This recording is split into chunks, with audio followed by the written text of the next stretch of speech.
Bugtong-bugtong, maputi ngunit pinong-pino, naipon sa pangpang at di mo mabilang kung iyong hahawakan. At ito ang white sand.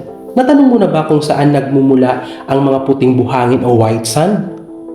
Maliban sa weathering o pagkabulok at erosyon ng mga bato sa loob ng libu-libo hanggang milyong taon, isang malaking bahagi ng mga puting buhangin o white sand na mayroon tayo ngayon ay maaaring ginawa ng isang uri ng isda.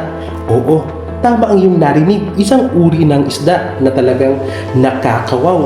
Ang isdang ito ay tinatawag na arkitekto sa ilalim ng dagat, lalong-lalo na sa mga corals, at ito ang tinatawag na parrotfish.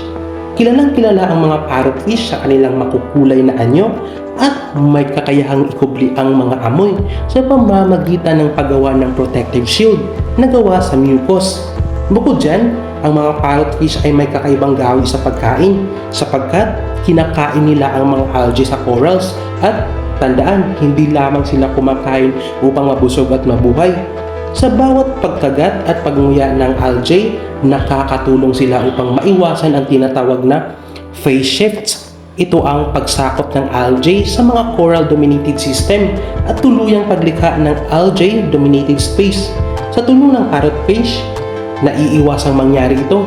Gamit ang kanilang malakas na ngiping parang tuka, pinupunit at kinakain nila ang algae mula sa corals. Ngunit hindi pa rito natatapos ang kanilang kwento. Sa paglipas ng oras, ang mga algae na ito ay napupunta sa digestive system ng parrotfish at nagiging pinong buhangin. Oo, tama ang iyong naiisip.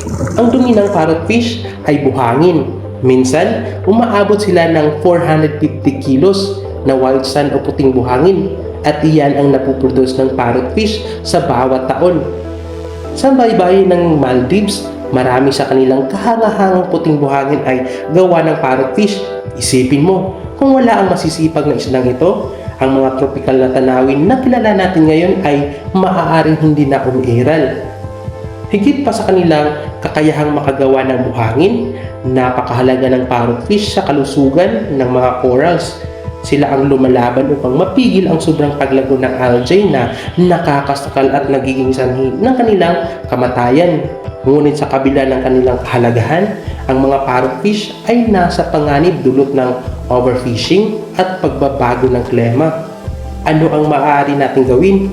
Maaari tayong gumawa ng pagkakaiba sa pamamagitan ng pagsuporta sa mga marine protected areas, pumili ng sustainable na seafood, at iwasan nating mapinsala ang mga corals sa paglangoy o pagsisid.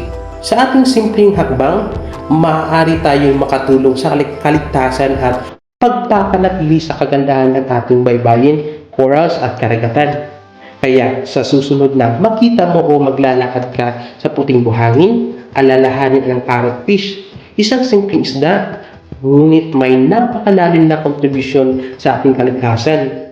Sila ang mga bayani ng ating kaligtasan na marami sa ating mga tao ay hindi sila kilala. Nakakalungkot lamang isipin na habang tayo ay nag-e-enjoy sa puting buhangin na kanilang likha, sila naman ay araw-araw na nanganganib sa kanilang mga buhay. At ito ang information. Huwag kalimutang mag-like and subscribe. Hanggang sa susunod. Paalam.